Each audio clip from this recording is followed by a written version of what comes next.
Et aujourd'hui, on finit notre lecture, notre écoute de la lettre de Paul aux Éphésiens. Je vais avoir un coup de blues après, c'est sûr. Un petit peu comme à la fin d'une série télévisée. On doit recommencer la suite de la vie. Voilà la proposition de résumé du message d'Éphésiens, le plan de Dieu pour une nouvelle humanité. Et ça vient directement du premier chapitre où Paul, dès le début, disait que Dieu nous a fait connaître le mystère de sa volonté, le dessein bienveillant qu'il s'était proposé en lui-même pour l'exécuter en Jésus-Christ, pour l'exécuter dans les temps qui seraient accomplis, réunir sous un seul chef, le Christ, tout ce qui est dans les cieux et ce qui est sur la terre. Et il montre comment la nouvelle humanité en Jésus-Christ témoigne de ce grand plan. Dieu est en train de réunir tout ce qui est disloqué dans l'univers et dans le monde, dans l'histoire, sous un seul chef, le Christ. Et puis, l'Église dans tout ça. L'Église, Paul y fait allusion d'une manière plus précise, mais un peu dans les mêmes termes au chapitre 3. Il disait que désormais, maintenant que les temps sont accomplis, désormais, les principautés et les pouvoirs dans les lieux célestes connaissent par l'Église, quand ils regardent l'Église, quand ils regardent ce que Dieu fait dans l'Église, dans le nouveau peuple de Dieu, la sagesse de Dieu dans sa grande diversité, selon le dessein éternel qu'il a réalisé par le Christ Jésus notre Seigneur. Répétition des termes, il est en train de dire la même chose. C'est le plan de Dieu pour une nouvelle humanité. Et on a vu comment Paul organise son message. Les 3 premiers chapitres, c'était d'abord un gros travail sur comprendre ce plan, comprendre ce que Dieu fait, comprendre ce qu'il a lui-même accompli, alors que nous étions encore morts, sans force, loin de lui, incapables même de le choisir. Il a donné le Christ, alors que nous étions encore ennemis, pour que nous puissions par lui être pardonnés. Il faut comprendre ce plan pour ensuite, chapitres 4 à 6, vivre selon ce plan. Et on a balayé très large dans nos attitudes générales, attitudes sociales, attitudes les uns envers les autres, attitudes dans la famille, entre parents et enfants, dans le couple, dans le travail la semaine dernière. Ça a un impact sur toute la vie, une fois qu'on a compris comment aligner notre vie sur le grand plan de Dieu. Un message magnifique de Paul dans la lettre aux Éphésiens, un message aussi audacieux. Et la question, c'est qu'est-ce qu'il lui reste à dire avant de conclure? Je ne sais pas comment vous conclurez vos lettres ou vos mails. Enfin, on n'écrit plus tellement de lettres aujourd'hui, c'est très dommage. Mais voilà, je pense que c'est évident que Paul veut rappeler avant de conclure, ou en concluant, le contexte dans lequel l'Église est appelée à vivre cela, à continuer à comprendre le plan de Dieu et continuer à chercher à vivre selon le plan de Dieu. Et le contexte est difficile. C'est pas juste notre contexte, c'est le contexte de l'histoire de l'Église tissée au milieu de l'histoire de l'humanité. On est en proie aux tyrannies et aux instabilités sociales, politiques, économiques. On est plongé dans une multiplicité de visions du monde, au cœur d'un relativisme de plus en plus fort. Qu'est-ce que la vérité? Tu crois ça? Je suis content. Tu crois ça? C'est pareil. On est plongé dans une culture ambiante qui se moque, voire qui déteste le Dieu de la Bible.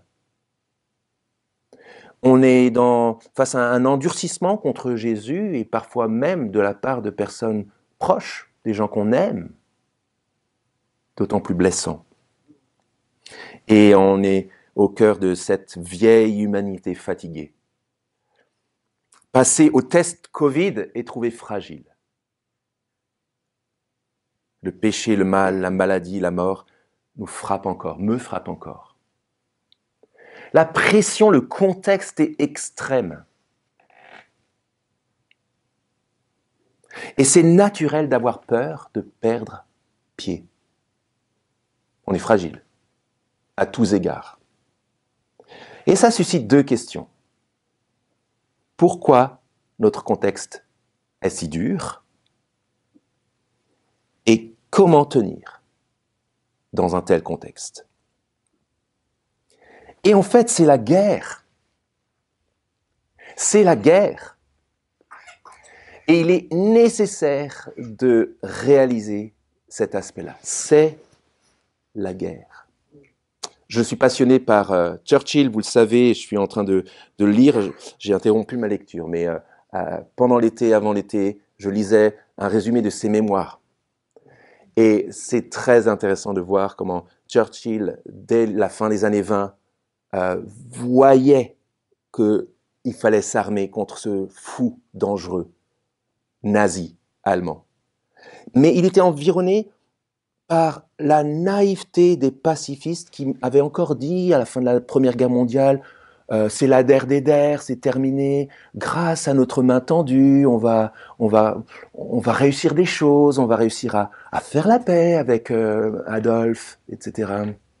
C'est très intéressant de voir que leur mauvaise analyse, en particulier sur la question anglaise, mais pas seulement, en France aussi, leur mauvaise décision a conduit à des mauvaises décisions, à une impréparation militaire et à des mésalliances. On pense par exemple aux accords de Munich. Tout le monde était content, super, on a fait la paix est préservée. En fait, Hitler, il avait déjà en tête l'invasion totale de l'Europe et du monde. Mais la naïveté pacifiste, en disant oh, si on tend la main, ça va bien se passer, a conduit à une cascade de mauvaises décisions, d'impréparation, qui a fait que l'Europe et l'Angleterre ont été au bord du précipice. Il s'en est fallu de peu pour que même l'Angleterre soit envahie, ça on l'oublie. Alors je pense que ces dernières paroles de Paul équipent parfaitement l'Église au fil de l'histoire pour qu'elle évite de tomber dans ce type de piège. D'être pacifiste, qui nous conduirait à être dans une mauvaise analyse des choses, de la réalité, dans des mauvaises décisions, dans une impréparation et dans des mésalliances qui nous conduisent à un terrible danger, comme l'Europe dans les années 30. Et voilà comment Paul nous équipe. Comment tenir ferme dans un monde en guerre contre Dieu ? D'abord, ne nous trompons pas d'ennemis. Première chose. Deuxième chose, utilisons les armes de Dieu. Troisième chose, gardons les rangs serrés. Ça, c'est les trois choses qu'il faut qu'on garde en tête pour savoir comment tenir ferme dans un monde en guerre contre Dieu. D'abord, ne pas se tromper d'ennemis. Quand on est aux prises avec un monde sans Dieu, c'est facile de se dire que l'ennemi, c'est les gens. Facile.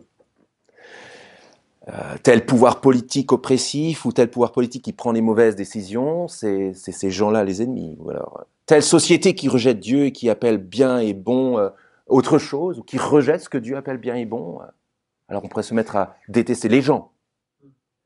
Telle religion qui conteste le fait que Christ soit le seul espoir des hommes, le seul chemin par lequel on pourrait être pardonné, on pourrait se mettre à détester ces personnes-là.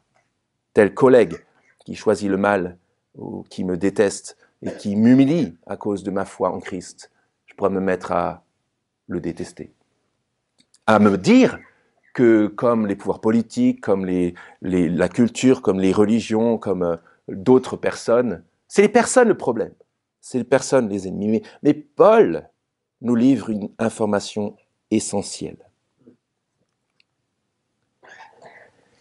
Nous n'avons pas à lutter contre la chair et le sang, c'est-à-dire contre des gens, des personnes. Ce n'est pas les gens les ennemis.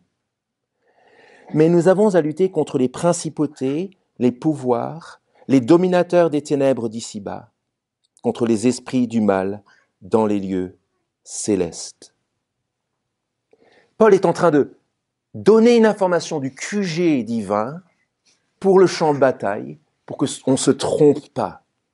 Les forces en présence qui agissent dans ce monde sont des forces du mal, invisibles, mais à l'œuvre dans le monde visible, influenceuses dans le monde visible. Et c'est là notre terrain de lutte. C'est la raison pour laquelle nous traversons des épreuves, des difficultés, des doutes, des oppositions. Le problème, ce n'est pas les gens. C'est ces puissances-là qui agissent. De la même manière que Paul disait dès le chapitre 2, il existe un prince de la puissance de l'air qui agit maintenant dans les fils de la rébellion, dans l'humanité. De la même manière qu'il a tenté notre grand-mère et notre grand-père, Adam et Ève, il est encore à l'œuvre, maintenant. En d'autres termes, à travers toutes les choses que j'ai énumérées, qui peuvent nous blesser, qui font que ce contexte est difficile, cette vieille humanité rebelle est aussi sous influence. Et ce que Paul dit est profondément ancré dans à la fois le reste de sa lettre et dans l'ensemble de la Bible. D'abord, ce qu'il a déjà dit concernant Jésus. Donc Jésus, c'est pas juste un homme qui est venu comme ça, il a vécu, il est mort, puis il est ressuscité, peut-être, et puis ensuite c'était un maître à penser. Non. Il est mort en tant que fils de Dieu pour le pardon du péché des hommes. Il est ressuscité et Dieu, regardez ce qu'il a fait avec sa force. Dieu a mis sa force, la même force dont il est question, verset 10, de se fortifier par sa force.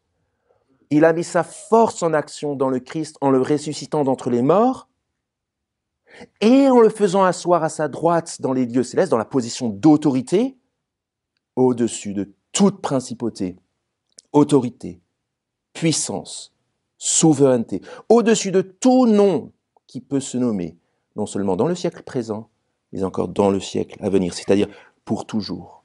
Voilà la position de Christ au-dessus de toutes les puissances qui agissent pour influencer ce monde.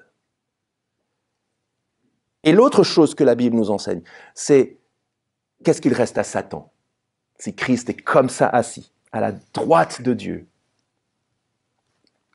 Voilà un regard sur le livre de l'Apocalypse, le dévoilement, c'est ce que ça veut dire Apocalypse, où au moment de la croix, Jean voit cela, c'est ce qui s'est passé au moment de la mort de Jésus-Christ. Il fut précipité, le grand dragon, le serpent ancien, appelé le diable et Satan, celui qui séduit toute la terre habitée.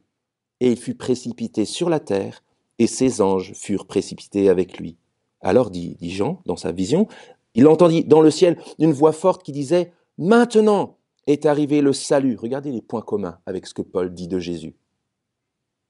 Ainsi que la puissance et le règne de notre Dieu et l'autorité de son Christ, car il a été précipité, l'accusateur de nos frères, celui qui les accusait devant notre Dieu jour et nuit. Un peu plus loin, verset 12, « C'est pourquoi réjouissez-vous, cieux, et vous qui habitez les cieux, malheur à la terre et à la mer, car le diable est descendu vers vous, plein de fureur, sachant qu'il a peu de temps. Un ennemi blessé à mort, qui se démène comme un beau diable, sachant que son compte à rebours a commencé. La victoire est gagnée, le compte à rebours a commencé. Et je pense que pour comprendre cela, on peut penser, toujours en rapport avec la Deuxième Guerre mondiale, à l'attitude de la Gestapo, la police secrète militaire allemande, qui s'est démenée d'une manière féroce et particulièrement méchante dans les temps après le débarquement en Normandie. C'est-à-dire que le débarquement avait commencé, les forces alliées allaient continuer à vaincre, le compte à rebours était évidemment avancé, mais c'est pas ce qui a conduit la Gestapo à se dire « je baisse les armes », c'est ce qui a conduit la Gestapo à être d'autant plus féroce le temps qui lui restait. On a des histoires de situations, notamment d'autres de divisions SS, je pense à Oradour-sur-Glane, etc., qui montrent que la défaite était déjà en route. Mais c'est ce qui a conduit l'ennemi à se déchaîner d'autant plus. Je pense que c'est une bonne illustration qui nous permet de voir la situation de Satan maintenant. Depuis la croix de Jésus-Christ, où l'accusation contre les hommes a été vaincue, où il est vaincu définitivement, nous sommes dans le temps de son compte à rebours. Et c'est d'ailleurs pour ça que dans les évangiles notamment, on l'a lu dernièrement avec l'un ou l'autre ami, des démons se déchaînent contre Jésus, mais viennent vers lui et lui demandent « Tu es venu avant le temps pour nous tourmenter ?» avant le temps. Quoi, avant le temps? Avant le temps parce que il sait, Satan, que depuis la croix, son compte à rebours a commencé. Et il est plein de fureur.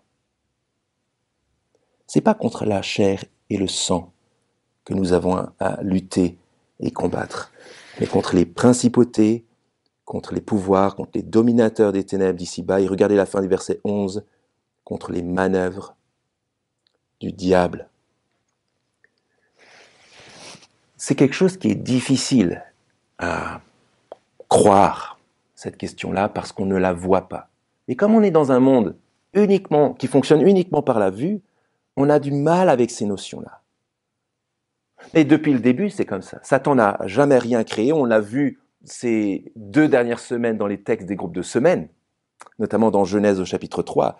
Satan n'a jamais rien créé. Imaginez, ses manœuvres, comme dit Paul, visent encore et toujours à pousser l'humanité à rejeter la bonne autorité de Dieu.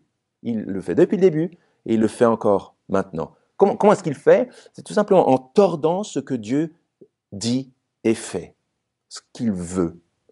Et la liste de ce que j'ai dit, notamment sur les pouvoirs politiques, la culture, l'économie, les collègues, les amis, les familles, tout ça c'est des choses belles et bonnes que Dieu a faites, a voulu, mais qui sont tordues, distordues, cassées, influencées dans le sens de la destruction, du mal, de l'oppression. C'est ça qui se passe dans un monde sous influence. Et pourquoi Satan tord tout ça? Parce que son dessein, depuis le début jusqu'à la fin, sera toujours de pousser l'humanité à rester, à cause du mal qu'elle fait, sous la malédiction et le jugement de Dieu. La Bible l'appelle le père du mensonge, le séducteur, le diviseur, le tentateur des hommes, l'accusateur des frères, c'est-à-dire des chrétiens. Il continue à chercher à les accuser. On vient de voir cette semaine avec les groupes de semaine, Matthieu au chapitre 4, avec Jésus qui a été tenté. On a été rassurés de voir Jésus résister à la tentation. Mais c'est très intéressant de voir que la tactique de Satan a toujours été de tordre la parole. Depuis le début avec Ève, est-ce que Dieu a vraiment dit? Ou au moment de la tentation avec Jésus. Il prend la parole de Dieu hors du contexte, il nous fait douter de la parole, il veut nous couper de la parole, il veut qu'on n'ait pas la pensée de Dieu sur nos vies, dans notre quotidien, dans nos maisons, dans nos relations, dans notre Église. Et lorsqu'on voit une Église qui s'appelle Église dérivée et que petit à petit la Bible est prise comme un acquis et puis on se met à parler de trucs j'avais à cœur de vous dire, etc., Satan est à l'œuvre parce que sa parole n'est plus au centre. Il est rusé, il est puissant, il est plein d'influence. Et son dessein pour les chrétiens, c'est de les couper de Dieu en les coupant de sa parole. À quoi penser quand on se présenterait pas comme chrétien? Et peut-être qu'il y a des personnes parmi nous qui se diraient, actuellement, je vois plus ou moins qui est Jésus, la foi chrétienne, j'ai des idées, mais je me présenterai pas comme chrétien. Ou peut-être que vous êtes même assez réticent et opposé aux choses de Dieu. J'aime beaucoup la tactique du diable de C.S. Lewis, c'est le nom d'un livre, où il imagine un démon en chef qui donne des instructions à un démon apprenti et qui lui dit quelle tactique du diable développer pour bien gêner, faire et bouleverser la vie d'un chrétien. Et ce vieux démon en chef lui dit, en fait, ce que tu devrais faire, c'est de faire croire que tu n'existes pas. Et là, tu auras tout gagné. Parce que si quelqu'un se met à croire qu'un démon n'existe pas, le diable n'existe pas, alors ça veut dire qu'il va être sous influence sans savoir qu'il est sous influence. Et là, c'est gagné. C'est un tellement bon résumé de toute une partie de choses qu'on voit et qui est tellement applicable à notre monde rationaliste et qui fonctionne que par la vue. Petite note personnelle. Je suis frappé de voir que souvent, ceux qui nient l'existence du diable, qui disent non, le diable, tout ça, c'est des forces de... Ceux qui nient l'existence du diable sont très souvent aussi ceux qui nient l'existence du Dieu de Jésus-Christ. Cherchez l'erreur. Quand on commence à comprendre qui est le diable, on a envie de se tourner vers Jésus-Christ, vers le Dieu de Jésus-Christ qui a gagné. Il s'agit d'ouvrir les yeux, qu'on soit chrétien ou non. On peut être chrétien et aveuglé. On peut être chrétien et fragile. Bien sûr qu'on est dans un monde où on se dit, on s'est enfin émancipé du christianisme et on rejette Dieu. Enfin, on est dans une nouvelle société, sans ce joug pesant du christianisme. Mais je trouve très intéressant, alors je ne connais pas toutes les cultures, mais je connais assez bien la culture française et les habitudes des Français. Je trouve très intéressant que le même Français qui dit « moi, Dieu, tout ça, j'ai déjà donné », est comme fasciné par l'astrologie, par l'occultisme, et par même le biais de certains ministres, une fascination pour la figure des sorcières. Alors ça, c'est étrange. Parce que d'un côté, on dit toutes ces choses-là. Non, même moi, je suis passé à autre chose. Et en fait, il reste une fascination. Et on devrait même dire pour l'occultisme fort de type satanisme. Hein. Quand il dit, bon, ça peut être intéressant, on peut y toucher, ça peut être quelque chose à tenter. Donc on rejette Dieu et en fait, on laisse la place à autre chose. Mais ce que Paul est en train de dire avec ce texte, en particulier ce verset 12, c'est que ce que je viens d'énumérer, astrologie, occultisme, sorcière, c'est que la petite pointe visible de l'iceberg. Parce que l'ensemble de ce monde est sous influence. Les relations, la politique, les décisions économiques, nos pensées, nos paroles, nos actes sont sous influence. Et Satan se déchaîne. Et sa puissance est irrésistible, comme le dit Jean, pour les habitants de la terre. Ne nous trompons pas d'ennemis. Ce n'est pas les gens nos ennemis. La puissance de séduction de Satan est irrésistible pour les habitants de la terre, mais pour ceux qui appartiennent à Christ, nous sommes rendus capables de lui résister. Parce que Dieu nous a équipés des bonnes armes pour le faire. Une fois qu'on sait qui est notre ennemi, on choisit les bonnes armes. Et c'est ce que Paul dit juste ensuite. Ne nous trompons pas d'ennemis pour tenir ferme dans un monde en guerre contre Dieu, mais utilisons les armes de Dieu. Je vous invite à lire à partir du verset 13. Regardez l'insistance de Paul. Fortifiez-vous par sa force souveraine afin de pouvoir tenir ferme, verset 13, pour pouvoir résister dans le mauvais jour et tenir ferme après avoir tout surmonté, du style, il n'avait pas de fluo à l'époque, mais là, c'est bon, Paul, on a compris. Il est possible pour celui qui appartient à Jésus-Christ de ne pas être influencé par le prince de la puissance de l'air, par le diable et par les puissances. Il est possible de tenir et d'avancer bien armé dans ce monde-là.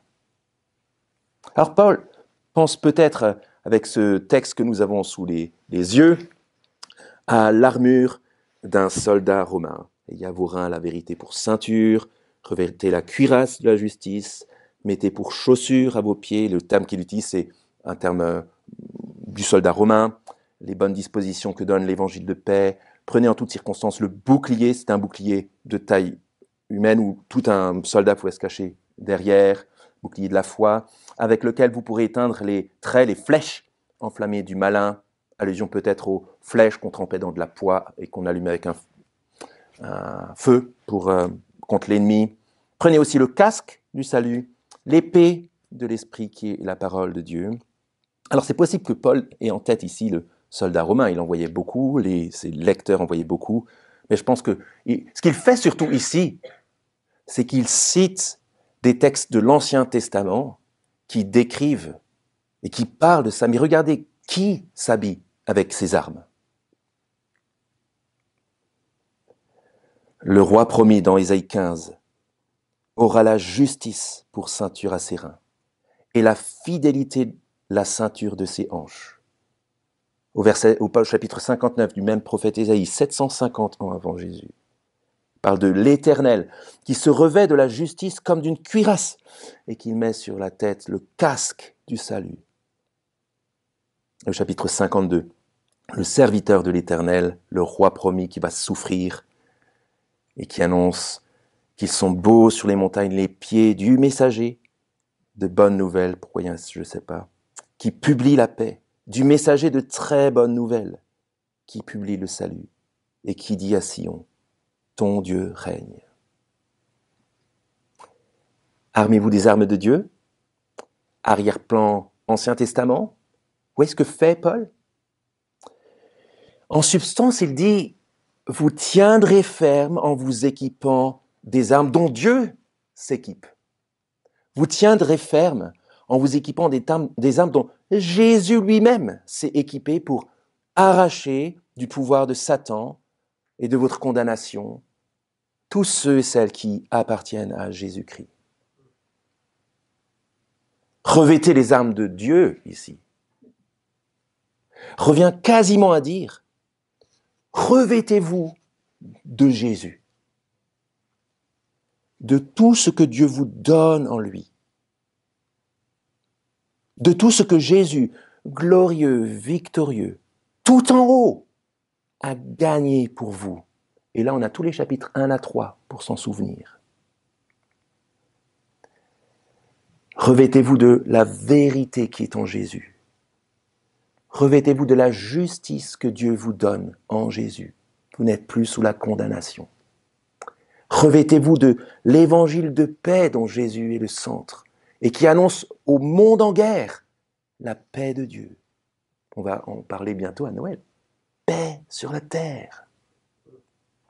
Revêtez-vous de la foi que Jésus a montrée vis-à-vis du Père et que vous avez vis-à-vis de Jésus pour tenir ferme. Mettez sur vos têtes le casque du salut que Jésus a gagné pour vous. C'est pas vous qui avez gagné votre salut. Vous n'êtes pas sauvés vous-même. Revêtez-vous et équipez-vous de l'Esprit qui est la parole de Dieu. Jésus-Christ, l'expression même de la parole. Jésus-Christ qui est le centre même de toute la Bible. Jésus-Christ qui a utilisé l'épée lui-même de la parole pour vaincre les traits enflammés de Satan. Dans le texte qu'on a lu cette semaine, dans le groupe de semaine, dans Matthieu au chapitre 4. Alors comment faire ça? Comment se revêtir des armes de Dieu?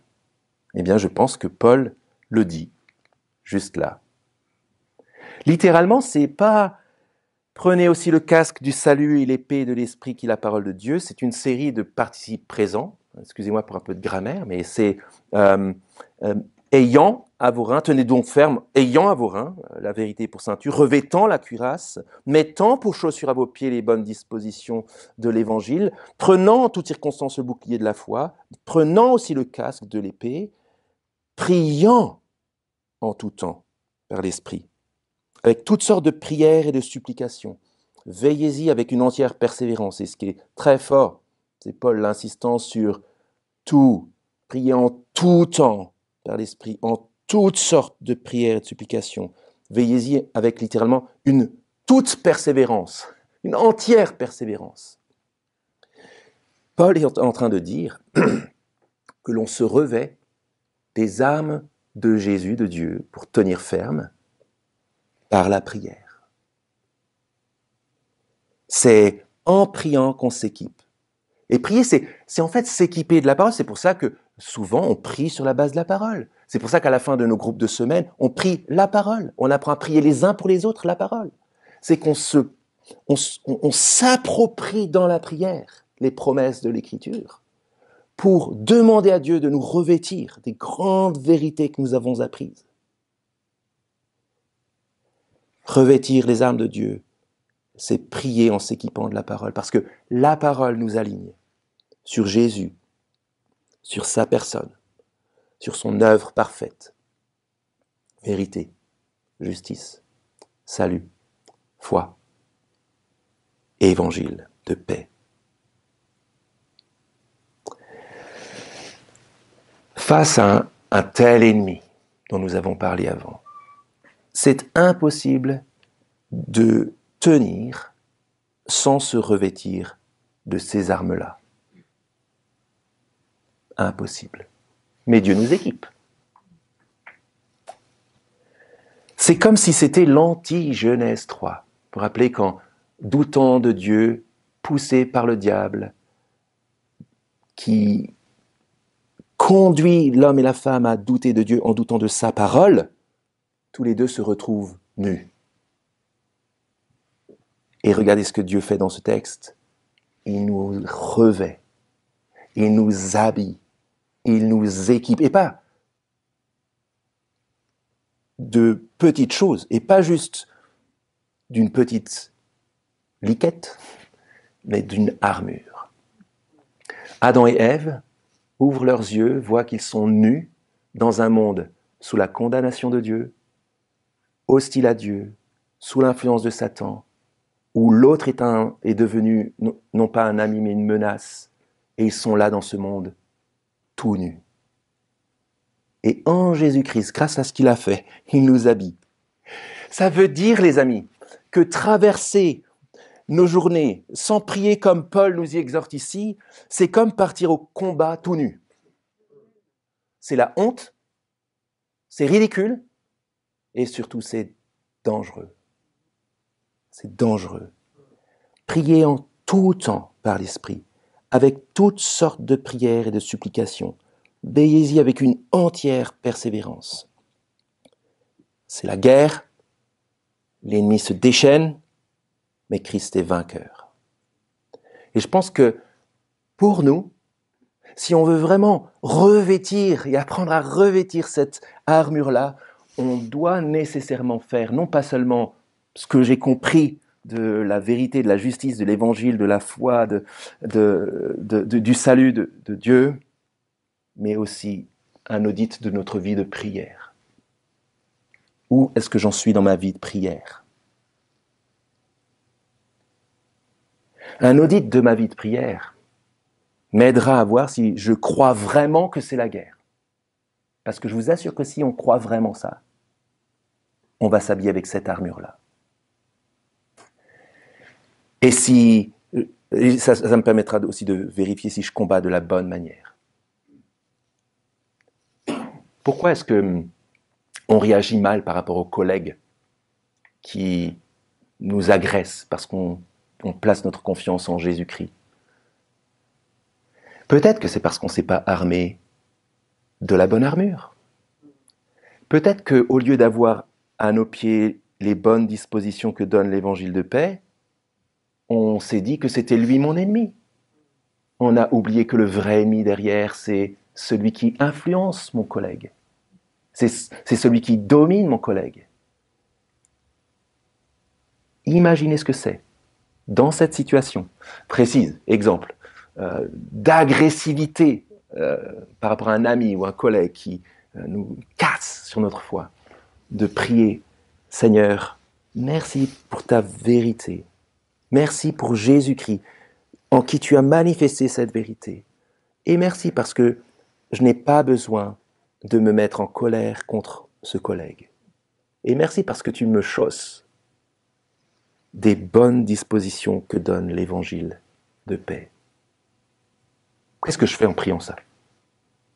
Je me revêt, je m'équipe de l'armure de Dieu, des armes de Dieu. C'est ce qui a permis à Jésus d'aller jusqu'à la croix. Il était équipé par excellence. Par cela, lui qui insultait ne rendait pas l'insulte, frappait ne rendait pas les coups, mais il s'en remettait à Dieu. C'est ça, c'est le texte qu'on a sous les yeux. Comment évaluer, progresser dans notre vie, je vais dire, dans ma vie de prière? C'est une lutte constante.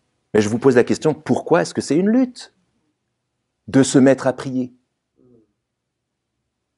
Parce que nous n'avons pas à lutter contre les puissances, contre la chair et le sang, les hommes, mais contre des puissances. Et que ce monde est sous influence. Et que nous sommes fragiles. Et que nous sommes influençables. et que notre seule réponse devrait être la prière, qui s'attache à Jésus-Christ et qui prend au mot sa parole. Des outils, et ça peut être tout simplement ma Bible pour prier, un agenda pour prier, des listes ou des carnets de prière, ou des petits cartons où j'écris ce que je prie en notant les exaucements que Dieu me donne, en notant les luttes qui continuent, et en continuant à prier en tout temps par l'Esprit, avec toutes sortes de prières et de supplications, en y veillant avec une entière persévérance. Vous notez là, le lien qu'il y a entre l'Esprit qui est la parole de Dieu et la nécessité de prier en tout temps par l'Esprit. Le même Esprit qui a inspiré, qui garde et qui éclaire mon cœur sur la parole de Dieu, c'est le même Esprit qui me pousse à prier, à dépendre du Père. Alors, fort des armes dont Dieu nous équipe, nous ne sommes pas seulement en mesure de tenir, mais aussi de passer courageusement à l'offensive. Je trouve ça génial. Il y a toute une partie de défense, le casque, il y a le bouclier ici de défense. Mais regardez les bonnes dispositions que donne l'évangile de paix. Regardez ce que Paul dira ensuite. On le regardera juste après, je peux le lire. Voilà. Quand il dit que la parole, quand j'ouvre ma bouche, me soit donnée pour faire connaître avec hardiesse le mystère de l'évangile, pour lequel je suis ambassadeur dans les chaînes et que j'en parle hardiment comme je dois en parler. C'est excellent. Il y a plein de défenses, mais on n'est pas juste armé pour se défendre et tenir. On est aussi armé pour conquérir. Et avec quoi on conquérit? Avec des bonnes dispositions que donne l'évangile de paix. Voilà notre arme d'attaque. Les bonnes dispositions que donne l'évangile de paix. Ça, c'est une arme vraiment puissante. Dans un monde disloqué, distordu, disparate dans le monde que Dieu est en train de rassembler sous un seul chef, Christ. Et ça nous conduit à un dernier point sur lequel on ne va pas s'étendre trop, mais je pense que c'est en substance ce que Paul communique là, c'est que si on veut tenir ferme dans un monde en guerre contre Dieu, c'est pas juste de ne pas se tromper d'ennemis, ne pas utiliser les armes de bien utiliser les armes de Dieu, mais aussi de garder des rangs serrés. Et j'attire juste votre attention là-dessus. Je trouve ça génial à la fin. Toujours ces salutations. Regardez le réseau solidaire de l'Évangile. Priez pour tous les saints, pour moi, que quand j'ouvre la bouche, la parole me soit donnée, quand je suis ambassadeur, comme je dois en parler. Et puis verset 21, pour que vous sachiez aussi ce qui me concerne. Je vous fais venir Tychik. Donc j'ai mis en lumière un peu tout ce qui montre le réseau solidaire d'un peuple qui est conscient du bon ennemi qu'il faut combattre, s'habille des bonnes armes et solidaire avec les bons alliés pour avancer. Les amis, nos luttes sont énormes. Le contexte est difficile. Mais Christ est vainqueur et nous appartenons à cette nouvelle humanité qui tient dans ce monde et qui progresse dans ce monde, qui fait progresser la bonne nouvelle de Dieu. Le plan de Dieu pour une nouvelle humanité au cœur d'un monde sous influence